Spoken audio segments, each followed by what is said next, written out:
Hi there, my name is Ryan Cooley and I'm going to take you through the process of configuring the Microsoft SSO plugin for ProcessMaker 4.2. You can see here under the SSO tab of the admin settings page are several options for SSO. I'm going to go ahead and enable the Microsoft one.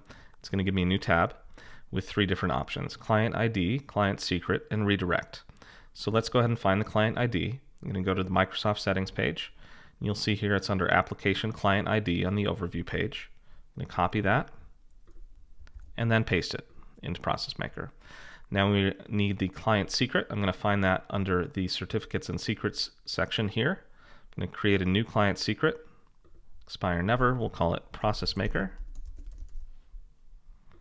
We'll add that.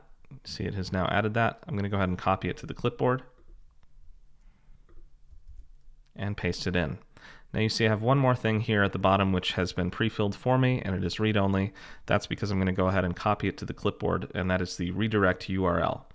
So if I go back to our Microsoft settings and click on the Authentication tab, and then click on Add a Platform, it's going to ask me which platform I'm using. Of course, I'm using a web app. I'm going to go ahead and paste in that redirect URL and configure that. And you can see that has been saved. Now I'm going to go back to the ProcessMaker login page, which now has the Microsoft option, and I'm going to go ahead and log in.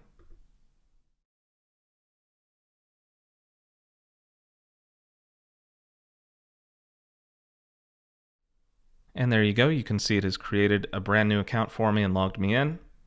If I go back to the admin users section, you'll see it has created that account, and that is how you configure Microsoft for ProcessMaker 4.2.